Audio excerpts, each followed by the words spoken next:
Hi, I'm Ed Zachary with Medina County Veterans Service Office. And if you're a veteran and you're in a crisis, or worse yet, contemplating suicide, I want you to pick up the phone and call the Veterans Crisis Line at 1-800-273-8255. Do it now.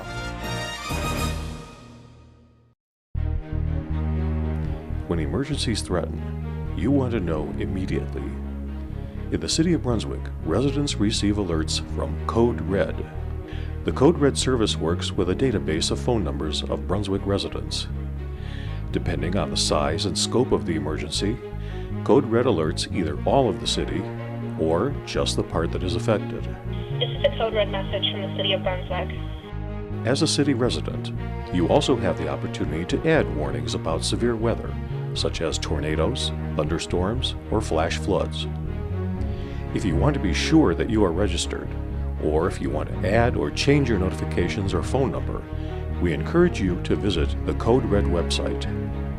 You'll find a link to Code Red on the city's website, www.brunswick.oh.us.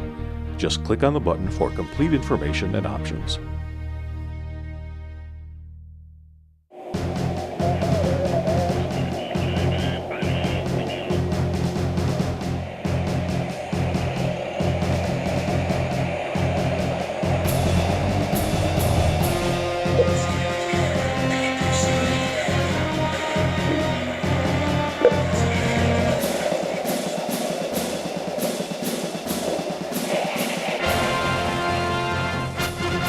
Welcome to this month's Salute to Service, and with me today I have Medina County resident and you're born and raised, Mike Kovack, our own county auditor. Welcome to the show, Mike. Thank you very much, Good to have Ed. you Pleasure here. to be here. And you are a Navy veteran.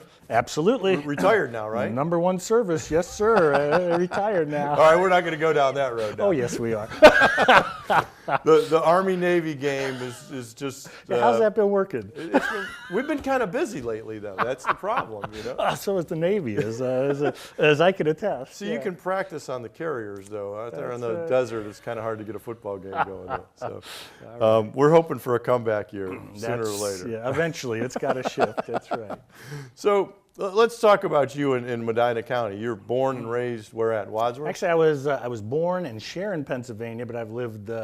My family came to Wadsworth when I was 2. So okay. I know nothing other than Medina County. So you're pretty much a staple around here. I've been around a long time. Graduate of Wadsworth High School? Wadsworth High School, home of the Grizzlies. All right. Yeah, So right. now, when did you join the service? Actually, I went into the service in 1984. So went to Officers Candidate School up at Newport, Rhode Island in the dead of winter. Oh, all right. It's an interesting place at that time, and was commissioned an ensign in March 22nd, 1985. Those dates you don't forget. There's a little break there between high school and the service. Yeah, actually, I had signed up to go in. It was a delayed program, but I actually had an eye injury. I went up to, I was up in Chicago and worked for a while on a John Glenn campaign up there, and I came back and was celebrating a friend's engagement, and I had a champagne cork go through my glasses, and it kind of laid me up for a little bit. So What really happened? I can't even make that one up. That was So what made you choose the Navy? The Army. Well, that was an easy. It was an easy choice. But actually, I thought with the Navy that you get an opportunity to see more of the world. I mean, to travel, and I certainly did that with the Navy. My first deployment, I went all the way around the world. Oh, wow. Joining my ship in the Persian Gulf and then coming back around to San Diego. So it was. I think I got to see 20 some odd countries with the Navy. So it worked out well. It certainly gave me a lot of exposure. Let's see, I got Iraq, Afghanistan, Iraq. No.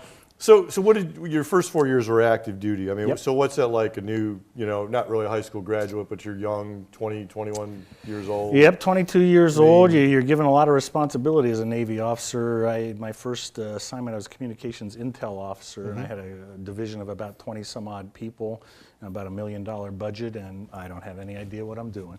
But fortunately, those senior enlisted guys are there to guide you through, and if you're smart, you pay attention and pick up on it. So, and we deployed. I deployed on those 4 years active duty. I deployed 3 times. So Are those like sea cruises? Or? Yep, okay. yeah. So what kind of ship were you on? The first time I was on destroyer, USS Lime McCormick, a guided missile destroyer, and we were in the Persian Gulf when I first was commissioned and joined the ship. My ship was in the Persian Gulf. I flew over to join them, and then our second tour was in the Persian Gulf too. And then actually I shifted. I volunteered to go to minesweepers because that was the time when the tanker wars were heating up and Right. they needed bodies to That's to straight fill the there. They minesweepers. kept Straits closing of it and stuff, Hormuz. yeah. That's right. I served on the last wooden ships in the U.S. Navy. So Really? We really weren't prepared to do minesweeping at the time, and so our ships weren't really adequate. And once we got through that, they came out with a whole new line of ships. Wow. Yeah. So you did 4 years, and then what happened? Well, we were trying to negotiate terms to extend. I wanted to teach ROTC, but they wanted me to. I was a reservist because I went through OCS. They wanted me to sign on the line before they insured me my orders. So I said, I think I'll just go home. And So you went into reserves. yeah, I went into the reserves at that. So time. tell me about how did a 4-year career and you go into the reserves turn into a retirement 20 some odd years later? Well, very unusual because the reserves were very different back then prior to 9/11 than they are now. And really, we're sitting around twiddling our thumbs a little bit, and I became a CO of a unit then in third of my 4th year in the reserves, and I couldn't make it any better. I had a unit of about 30 people with about 20 different rates, Right. and we had no budget to do training, and so at that point I made the decision to get out. I'd just become Medina County Auditor too, so it worked out. I didn't need the part-time job. But that was a time we were drawing down the forces too, and one of my commanding officers said, you should stay in the IRR, the Individual Ready Reserve. You only call you back if it's World War III. You get to keep your commission. So I said, that's fine. I'll go on ahead and do that. And so I didn't hear from the Navy for about 8 years after that. So And all of a sudden, one day, yeah, 9/11 happened. September of that 2001. I came home from work. I think it was October, November. There's a letter from the Department of Navy on my kitchen table. That's not good news, I don't think. And so they directed me to report to the nearest recruiting station. so what did you do when you went back in? Actually, oddly enough, they put me back in uniform in January of 2002, I guess, and I reported back to Akron, which is where I had come out of, United States Forces Japan. I was a communications security officer there, but within 6 months they had transferred me to what's called a Mobile Inshore Undersea Warfare Unit, which did port security, and they provided surveillance and stuff, counterterrorism activities for mobile units. Right. If you're moving forward, and actually in February of 2003 we mobilized, and my unit went into Turkey. And if you recall, Turkey was going to be the northern front of the Iraq War, but the Turks, God bless the Turks, they threw us out. And I spent the opening days of the Iraq War in Sicily, doing port security around Augusta Bay. So when the war first started, the opening days, what was going on with you guys? Actually, there was a lot of anti-war sentiment in Europe at that time. We were in Sicily, and we also were manning port security facilities in Crete because all the combatants that were coming through and all the supplies were coming through there. And it was really interesting in Crete because the Greeks were very opposed to the war, and every weekend the students would come over from the mainland to protest. Right. And the Greeks were responsible for the security outside the base. We were responsible for the security inside.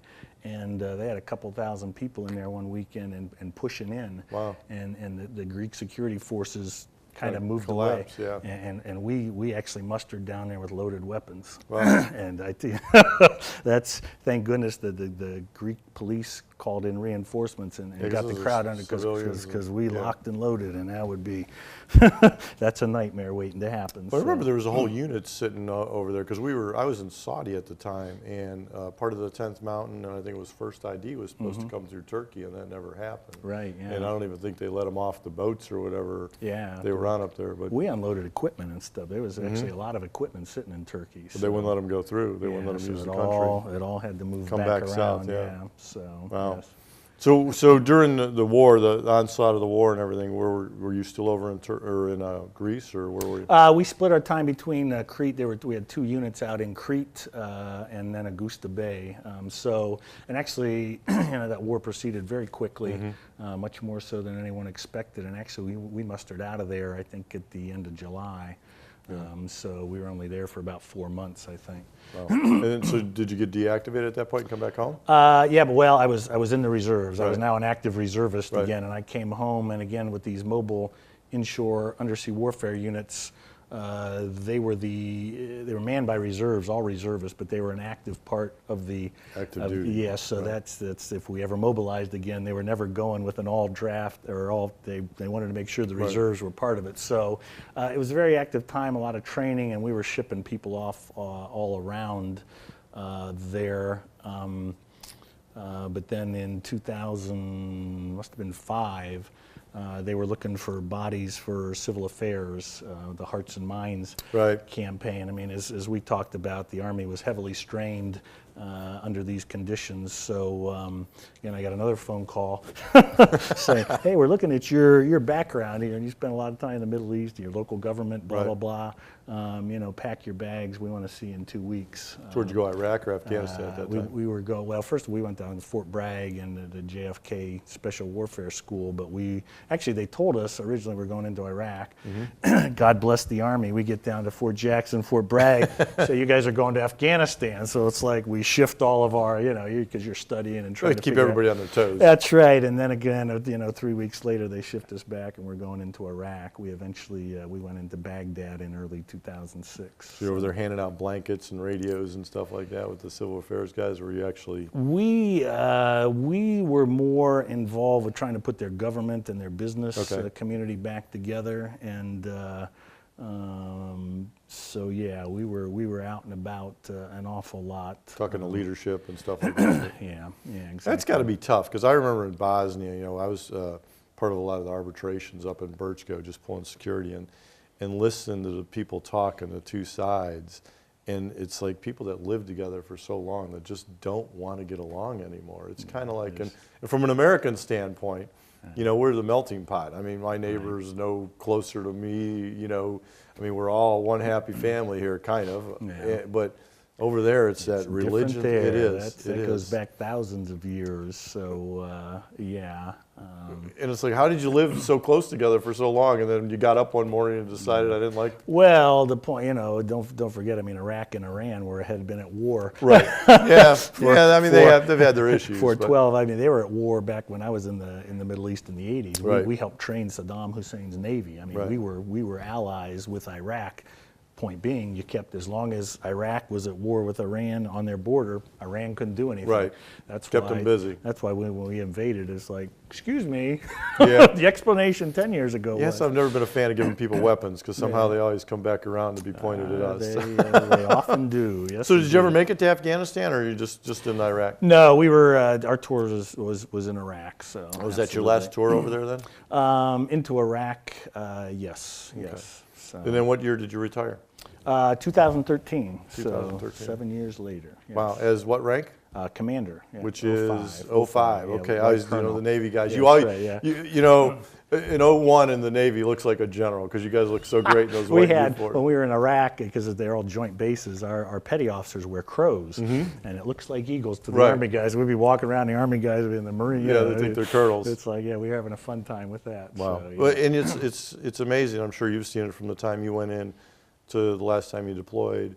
It used to be the services were very separated, and now you deploy. There's Navy, Marines, joint Airmen. operations. Our civil affairs in Iraq was definitely a joint. We had Army, Navy, Air Force, Marine, all involved there. Yes. And it's reservists, it's guard guys. I mean, they're all mixed in there now. It's like a plug and play. I wish there was, that was that way for the early years, for about 3-4 years. But the powers that be wanted to sift that out. They were trying to push the reservists aside. Power As reservist, I mean, I was mobilized 4 times in that 8-year period, and so, and a lot of guys, the Army guys, were getting the combat tours. Were that's awful lot of pressure on the reserves, and it was never intended to be that way. So they were trying to back that down a little bit. I think it's hard on my hat always goes off to the guard and the reserve guys, because an active duty guy deploys, especially for their family. I mean, their family's on a base. There's Have that support. There's structure. If you need anything, there's there. And for the reserves, or the Guard, they deploy, and yeah, they got their family and they got their neighbors and stuff, but nobody else really to talk to that knows what they're going through. And yeah, it's very different for the Reserve and the Guard. In fact, even the multiple deployments, I had to laugh. When we first went off in 2003, everyone's waving the flag. Or 2006, people weren't quite as happy, and then I went again in 07 and 08, and so it was just brutal. So and now a lot of people don't even realize. Some of them don't even realize we're at war. Sometimes it seems like it's still going on. It's very difficult. Yeah. Yes. So Medina County Auditor. So I mean, you've been doing this for a long time now. 22 years. So how did what do you bring over from the military and apply to a job like that? I mean, obviously you got a large staff. You're in control of a lot of things, and the management, again, in the Navy, I think one of the beauties of the Navy for an officer is you're really involved in management, and you've got technical experts, and so that worked out very well. We're very involved leadership, very flat organization in the auditor's office. So. And definitely an emphasis on customer service. So, and again, we talk about the chain of command, and they make fun of me with my military verbiage sometimes, but that structure. Yeah, absolutely true. And the training that you get there is very good and very useful, and that puts actually veterans in demand in the marketplace. So, it's been tremendously helpful to me. So. I know that in the state and everything with the auditor's office, there's some benefits out there for veterans, and just a couple of them. Any that you want to bring up? Well, they just again in Ohio, there's not a whole lot. They just passed one that if you're totally and permanently disabled, you can get a fairly large discount on your property taxes, but it does have to be 100% permanent total and service related. Right. So that law was just passed this past year, and so we're still interpreting that and going through it. So it's not really widely available to veterans, but veterans can take advantage of the homestead exemption, 65 years of age and older, and things like that. Right. So and I know your office was a great help. When we saw that economic kind of downfall in 2009, there was a lot of people that were losing homes and stuff. And yeah, we did the foreclosure counseling, and actually we still do that now, but there's not money available to back it up. So well, and hopefully there's not as many people in need either. Yeah, we've definitely seen the decline. I think we peaked in 09 or 10, but that was a tremendous service that we were able to be involved with, and I think we pulled in over $10-12 million of money into the county to help people stay in their homes, and that's disaster when homes go vacant in a neighborhood. Oh yeah, it just starts to fall from there. So yeah, we actually weathered that much better than some surrounding areas, and that was a lot of the work of Denise Jock in our office. Well, we had a lot of people that were coming in, and our program is kind of a temporary program. Right. We help with mortgages, and there was a lot of people that were in the situation of losing their homes, and we said, well, we'll pay your mortgage if we can save your home, but if you're going to lose it, it's kind of like, we're throwing money away. Exactly. And we sent a lot of people over to you, and we were able to get them to stay in their home. We had a lot of business. Yeah, unfortunately. we were overwhelmed when we first started it, but it that was a worked great out thing well. to We see adjusted. people, veterans and non-veterans, but I mean, it was great for us to see people. We're the only keep folks their who home. ran that in the state through a county office, so I tried to push that out there to people, but it worked out very well for folks in Medina County, so I'm glad it's not needed as much now. So. Well, I always tell everybody, Medina County is a great place to be a veteran. There's always a lot going on, and I know you participate in a lot of different events. Yep. Member of any veterans organizations? Life member of VFW Post 1089 in Wadsworth, and actually I'm a Legion member down there now too. Actually, when I came out in '89 off active duty, I went up to sign up because we'd been involved in combat operations, and I was the youngest guy there by far. Oh yeah. there were no other. We're probably still one of the youngest guys or something. Yeah. So I'm a member of both those. And those are great organizations. I Yeah, mean, they very do a lot guys. for. I know Wadsworth Post is very active down there. In the Blue Tip Parade, they do a lot of stuff. Buckeye Boys State, they're very supportive of that. Joe Rogers, Now, have you been out to Buckeye Boys State? I was out last year for the first time, and actually I will be going again this year, and so that's a great program. Do you coached auditor department Yeah, out there? I work with the kids doing the county functions, and so it's a tremendous program. It is. It's at my alma mater, Bowling Green, so that was kind of fun to be up there last year, and I look forward to it this year. Yeah, you know, I've been out there several times, and the first time I ever got to see a Boys State was up in New York, and then I moved here and we went to Buckeye Boys State, and it's amazing at the simplicity of it, but yet the detail and what those kids learn. I think we should send, there's a lot of adults that could go out there. Oh, without question. I mean, because yes. it is very interesting, and you'll learn the process on what it takes to pass laws and how the government works somewhat. It's an intensive week for It is. sure. And they have a lot of fun, though. I know my daughter yes, they went, do. and she loved it. She went to Buckeye Girls State. It's a great experience for any junior in high school out there. They should certainly put in for it. Yeah. If anybody's looking to go to Buckeye Boys State, contact your school counselors, and they can put you in contact with the American Legion, and maybe we can get some more people to go out there from Medina County. Absolutely. So, anything you want to tell me about your military service or your time here as a... I got to see a lot of interesting things there. I was on active duty in the Gulf back in the 80s when nobody was paying much attention, but we had the USS Stark get hit with an Iraqi missile. We were there when the Samuel B. Roberts hit the mine, and that precipitated Operation Praying Mantis. I was involved with the largest naval engagement since World War II, and actually the first sinking of a ship with a surface-to-surface ship missile. So, so that was that was interesting too. And then again, Operation Earnest Will with the minesweeping. There was a lot of things going on there in the 80s that led to the things later on, but nobody was paying much attention to it. No, so. we were just worried about oil prices at that point. Yeah, and actually the Stark was the ship that relieved us there. They got hit with a missile, and they did not sink. And then also the Vincennes group came in to relieve us the second time, and they're the ones that ended up shooting down the airliner too. So it was a really hot spot in the 80s, but again, nobody was paying any attention to it at that time. We were still focused on the Cold War, I think. The wall came down. It was shifting. Yeah, things were shifting, and so but there was an awful lot of activity there for the military at that time. Yeah. So what would you recommend to any, I mean, I know you would, but what would you recommend to a young person that's thinking about joining the military? It's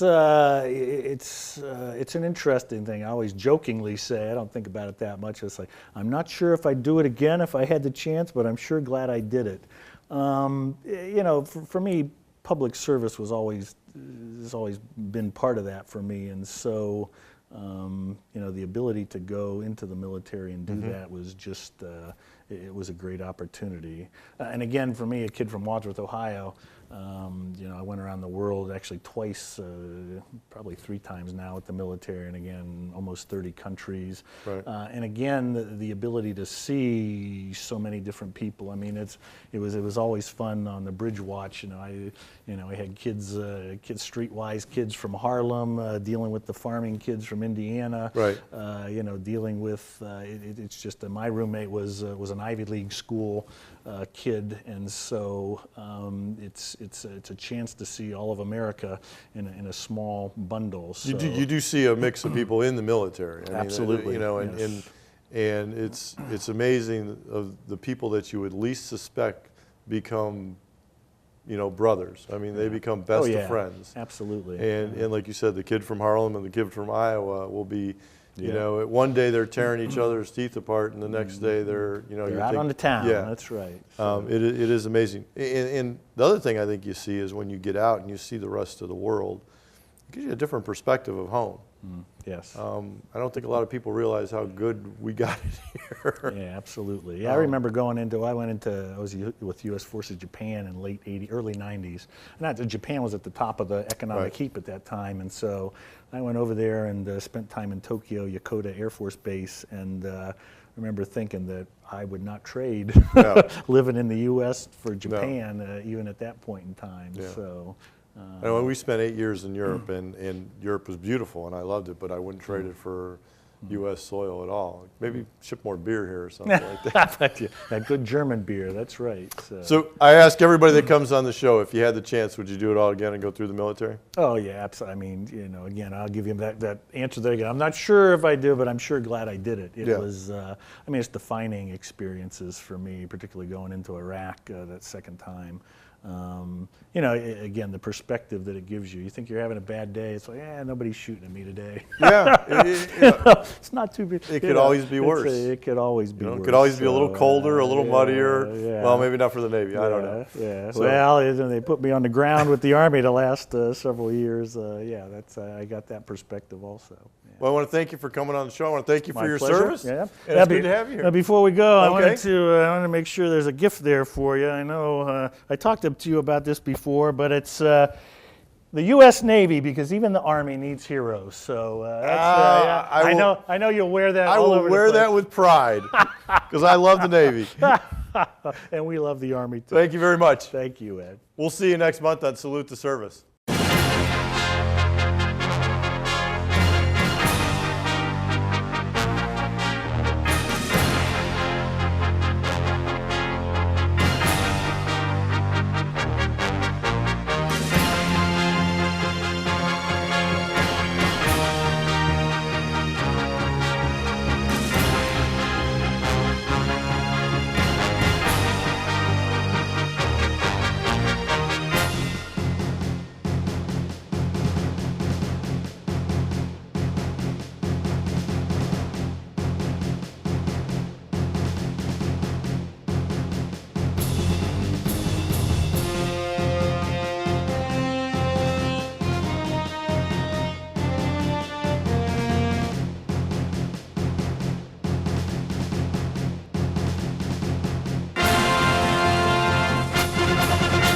We're good.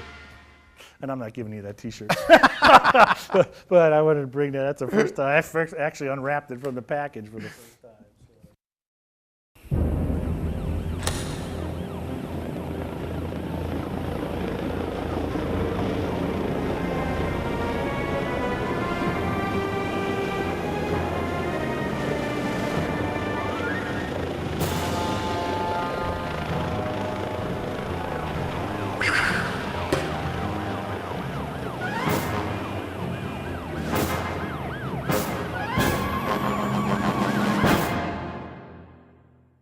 Our country needs your help. Many young people today feel as if they don't matter and that their future prospects are limited.